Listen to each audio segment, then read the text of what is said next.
आज हम लोग पढ़ेंगे लैक ओपेरॉन।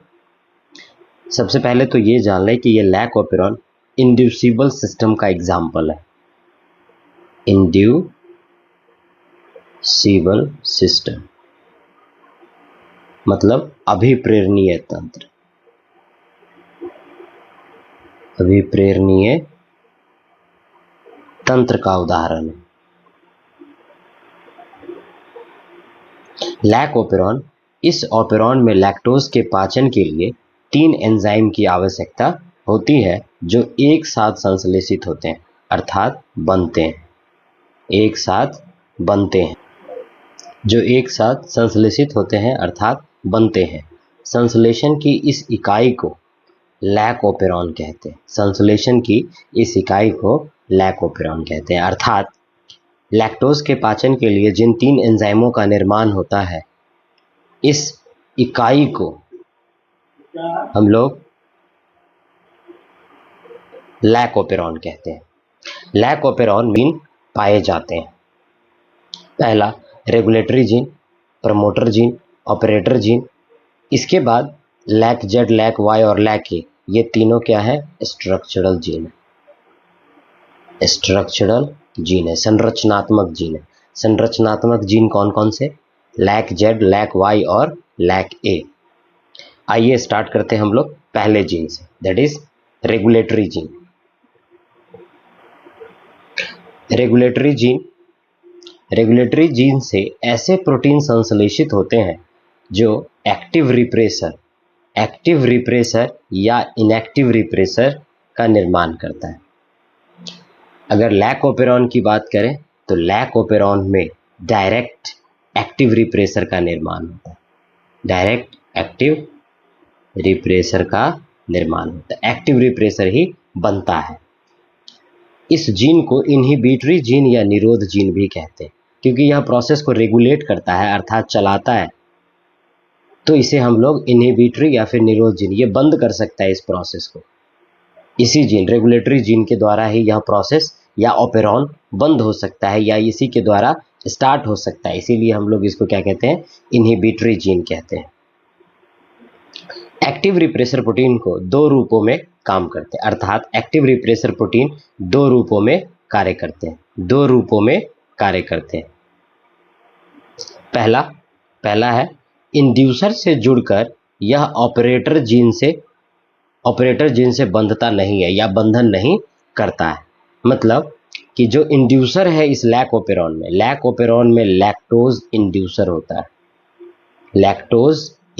होता है। तो कहता है कि इंड्यूसर से जुड़कर जब एक्टिव रिप्रेसर प्रोटीन या एक्टिव रिप्रेसर लैक्टोज से जुड़ जाएगा तो यह ऑपरेटर जीन से बाइंड नहीं करेगा।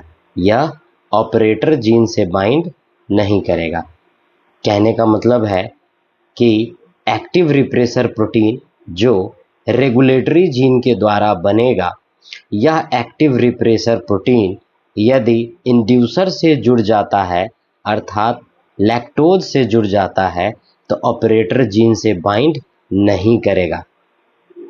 यदि ऑपरेटर जीन से बाइंड नहीं करेगा,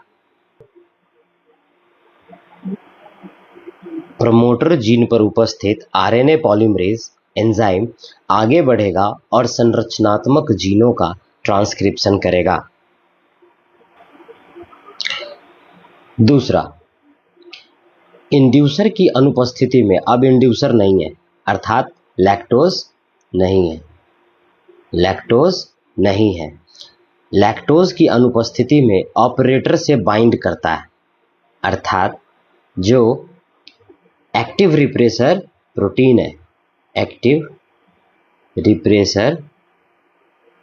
है वह इंड्यूसर की अनुपस्थिति में, लैक्टोज की अनुपस्थिति में ऑपरेटर जीन से बाइंड करता है अर्थात ऑपरेटर जीन से बंध जाता है, जिससे आरएनए पॉलीमरेज आगे नहीं बढ़ता है। जो आरएनए पॉलीमरेज प्रमोटर जीन पर उपस्थित होता है वह आगे नहीं बढ़ता है, जिससे संरचनात्मक जीनों का ट्रांसक्रिप्शन नहीं होता है, जिसके कारण संरचनात्मक जीन का ट्रांसक्रिप्शन नहीं हो पाता है और प्रोटीन संश्लेषण रुक जाता है, अर्थात ये ऑपरेरॉन ऑफ कंडीशन में रहता है। यदि अगर ये इंड्यूसर के साथ जुड़ जाएगा तो ऑपरेरॉन ऑन हो जाएगा, यदि इंड्यूसर के साथ नहीं जुड़ेगा तो ऑपरेरॉन ऑफ की स्थिति में रहता है। आइए दूसरा जीन, प्रमोटर जीन। यह ऑपरेरॉन मॉडल का प्रारंभिक स्थान होता है जहां आरएनए पॉलीमरेज, ये ट्रांसक्रिप्शन के लिए आरएनए पॉलीमरेज एंजाइम की आवश्यकता होती है, तो यह आरएनए पॉलीमरेज एंजाइम कहाँ उपस्थित होता है? प्रमोटर जीन पर उपस्थित होता है। यह ऑपरेरॉन मॉडल का प्रारंभिक स्थान होता है जहां आरएनए पॉलीमरेज जाकर बंध जाता है। आरएनए पॉलीमरेज कहाँ जाके बनता है? प्रमोटर जीन पर जाकर बंध जाता है और संरचनात्मक जीन का ट्रांसक्रिप्शन प्रारंभ करता है। बंधने के बाद ये आगे की ओर बढ़ता है और ट्रांसक्रिप्शन के प्रोसेस को आगे बढ़ाता है। ये प्रमोटर जीन है, इसी प्रमोटर जीन पर आरएनए पॉलीमरेज एंजाइम आकर के बंध जाता है।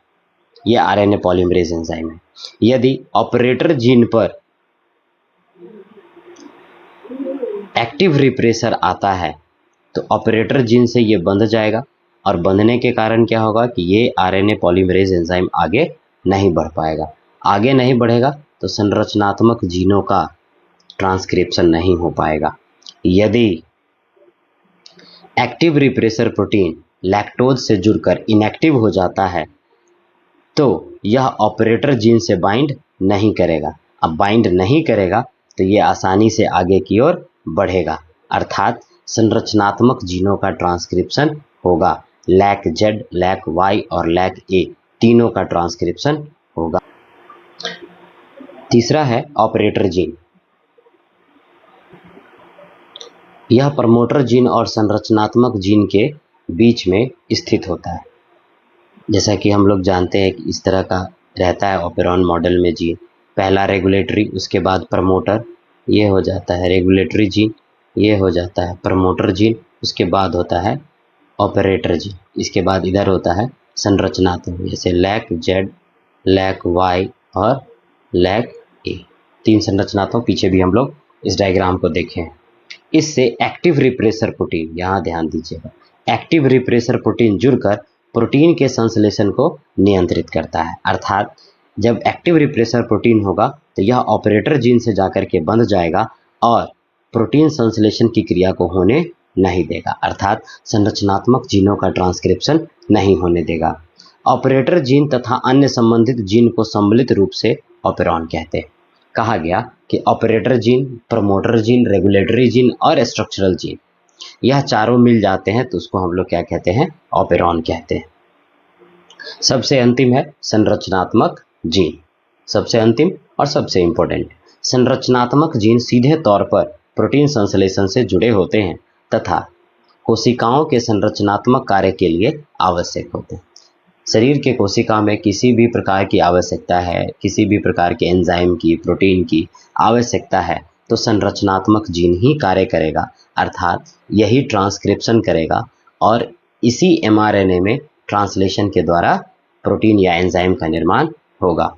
कोशिकाओं में जितने प्रकार के प्रोटीन की आवश्यकता होती है, जितने प्रकार के प्रोटीन की आवश्यकता होती है उतने ही प्रकार के संरचनात्मक जीन कोशिका में उपस्थित होता है। मतलब कोशिका में जितना संरचनात्मक जीन रहेगा उतने प्रकार के प्रोटीन का निर्माण होगा और इसी संरचनात्मक जीन से पहले ट्रांसक्रिप्शन के द्वारा एमआरएनए बनते हैं और उसके बाद उस एमआरएनए में ट्रांसलेशन के द्वारा प्रोटीन का निर्माण होता है। इस लैक ओपेरॉन में तीन संरचनात्मक जीन पाए जाते हैं। लैक जेड, यह संरचनात्मक जीन बीटा गैलेक्टोसाइडेज एंजाइम को कोड करता है, मतलब निर्माण करता है। लैक वाई, यह संरचनात्मक जीन परमिएज एंजाइम को कोड करता है, अर्थात लैक वाई के द्वारा परमिएज नामक एंजाइम का निर्माण होता है। लैक ए, यह संरचनात्मक जीन ट्रांस एसिटाइलेज नामक एंजाइम को कोड करता है, अर्थात लैक ए के द्वारा ट्रांस एसिटाइलेज नामक एंजाइम का निर्माण होता है। अब ये लैक ओपेरॉन कार्य कैसे करता है, अर्थात ये कब स्विच ऑन की स्थिति में होता है और कब ये ऑफ की स्थिति में होता है, अर्थात यह ओपेरॉन मॉडल कब प्रोटीन का निर्माण करेगा और कब प्रोटीन का निर्माण नहीं करेगा, इसको हम लोगों ने दो भागों में व्यवस्थित किया है, जैसे स्विच ऑफ की स्थिति और एक होगा स्विच ऑन की स्थिति। नीचे देखेंगे तो नीचे आपको स्विच ऑन की स्थिति भी नजर आती है। यहाँ आपको स्विच ऑफ की स्थिति है और वहाँ आपको स्विच ऑन की स्थिति है। सबसे पहले स्विच ऑफ की स्थिति, अर्थात इस स्थिति में लैक्टोज के पाचन के लिए आवश्यक एंजाइम बीटा गैलेक्टोसाइडेज, परमीएज और ट्रांस एसिटाइलेज का निर्माण नहीं होगा। स्विच ऑफ की स्थिति, इस स्थिति में ऑपेरॉन के पहले जीन अर्थात रेगुलेटरी जीन रिप्रेसर एमआरएनए का निर्माण करते हैं। पहले ट्रांसक्रिप्शन किसमें होता है? रेगुलेटरी जीन में होता है। रेगुलेटरी जीन में ट्रांसक्रिप्शन के फलस्वरूप रिप्रेसर एमआरएनए बनता है, जिसके ट्रांसलेशन के पश्चात एक्टिव रिप्रेसर प्रोटीन, देखिए बनता ही है active repressor protein, active repressor protein का निर्माण होता है। अब ये रिप्रेसर एक्टिव है तो हम लोगों ने अभी पीछे पढ़ा है कि एक्टिव रिप्रेसर होगा तो वह सीधा ऑपरेटर जीन से जाकर के बाइंड करेगा। प्रमोटर जीन पर आरएनए पॉलीमरेज एंजाइम उपस्थित रहता है जो ट्रांसक्रिप्शन की प्रक्रिया को पूर्ण करता है। Active repressor protein operator gene से जाकर बंध जाता है, जिसके कारण आरएनए पॉलीमरेज एंजाइम आगे की ओर नहीं बढ़ता है और तीनों संरचनात्मक gene lac Z, lac Y और लैक ए का ट्रांसक्रिप्शन नहीं हो पाता है। ट्रांसक्रिप्शन नहीं होगा तो एमआरएनए नहीं बनेगा, एमआरएनए नहीं बनेगा तो ट्रांसलेशन की क्रिया भी नहीं हो पाएगी। इस प्रकार ऑपेरॉन मॉडल स्विच ऑफ की अवस्था में होता है और इस स्थिति में लैक्टोज अनुपस्थित होता है, एब्सेंट होता है। लैक्टोज एब्सेंट तो operon switch off. Beta galactosidase, परमीएज और ट्रांसएसिटाइलेज का निर्माण नहीं हो सकता है। आते हैं स्विच ऑन की स्थिति। इस अवस्था में लैक्टोज उपस्थित होता है। पहले ही लाइन में कहता है कि लैक्टोज उपस्थित है। जब स्विच ऑफ था तो लैक्टोज एब्सेंट था। अब स्विच ऑन की स्थिति है तो लैक्टोज क्या है? प्रेजेंट है, जिसके कारण एक्टिव रिप्रेसर प्रोटीन लैक्टोज से बंधकर इनएक्टिव हो जाता है। जैसे ही ऑपेरॉन में लैक्टोज है तो वह लैक्टोज एक्टिव रिप्रेसर प्रोटीन जो रेगुलेटरी जीन के द्वारा बना है उससे जाकर के जुड़ जाता है और उसे इनएक्टिव कर देता है। Inactive repressor protein operator gene से बंधता नहीं है। यह इनएक्टिव हो गया तो यह ऑपरेटर जीन से नहीं बंधेगा, ऑपरेटर जीन से यह नहीं बंधेगा। अगर ऑपरेटर जीन से नहीं बंधेगा तब प्रमोटर जीन पर उपस्थित आरएनए पॉलीमरेज एंजाइम आगे की ओर बढ़ेगा और तीनों संरचनात्मक जीन का ट्रांसक्रिप्शन करेगा, जिसके कारण प्रमोटर जीन पर उपस्थित आरएनए पॉलीमरेज एंजाइम आगे की ओर बढ़ता है और तीनों संरचनात्मक gene lac Z, lac Y और लैक ए का ट्रांसक्रिप्शन होता है।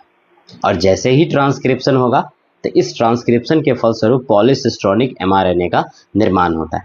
पॉलीसिस्ट्रोनिक इसलिए क्योंकि बनता एक ही एमआरएनए है, किस का? तो लैक जेड का, लैक वाई का और लैक ए का, तीनों का एमआरएनए एक ही साथ उपस्थित रहता है, इसीलिए इसको हम लोग क्या कहते हैं? पॉलीसिस्ट्रोनिक एमआरएनए का निर्माण करते हैं, जिसमें ट्रांसलेशन के पश्चात बीटा गैलेक्टोसाइडेज, परमीएज और ट्रांस एसिटाइलेज एंजाइम का निर्माण होता और परमीएज और ट्रांस एसिटाइलेज एंजाइम का निर्माण होता है जो लैक्टोज के पाचन में भाग लेते हैं। इस ऑपेरॉन मॉडल में लैक्टोज इंड्यूसर का कार्य करता है, अर्थात यही रेट ऑफ रिएक्शन को बढ़ाता है, अर्थात यही संपूर्ण प्रक्रिया को स्टार्ट करता है। यह प्रेजेंट होगा तो ऑपेरॉन मॉडल स्विच ऑन की अवस्था में होगा, यह एब्सेंट होगा तो ऑपेरॉन मॉडल कार्य नहीं करेगा। इसीलिए ऑपेरॉन मॉडल को इंड्यूसिबल ऑपेरॉन मॉडल भी कहा जाता है या प्रेरणीय ऑपेरॉन मॉडल भी कहा जाता है। इस प्रकार ऑपेरॉन मॉडल की दो अवस्थाओं में स्विच ऑफ और स्विच ऑन। स्विच ऑफ की अवस्था में लैक्टोज नहीं है, एब्सेंट है, और स्विच ऑन की अवस्था में लैक्टोज उपस्थित है। यदि लैक्टोज उपस्थित होता है तो रेट ऑफ रिएक्शन 10,000 गुना बढ़ जाता है, 10,000 गुना बढ़ जाता है, अर्थात बीटा गैलेक्टोसाइडेज, परमीएज और ट्रांस एसिटाइलेज एंजाइम बनने की प्रक्रिया 10,000 गुना तेजी से होने लग जाती है। इसीलिए लैक्टोज को क्या कहा जाता है? इंड्यूसर कहा जाता है। लैक्टोज को इंड्यूसर कहा जाता है। लैक ओपेरॉन से संबंधित डायग्राम सहित इसका एक अलग वीडियो है, वो भी आपको इस चैनल पे मिल जाएगा।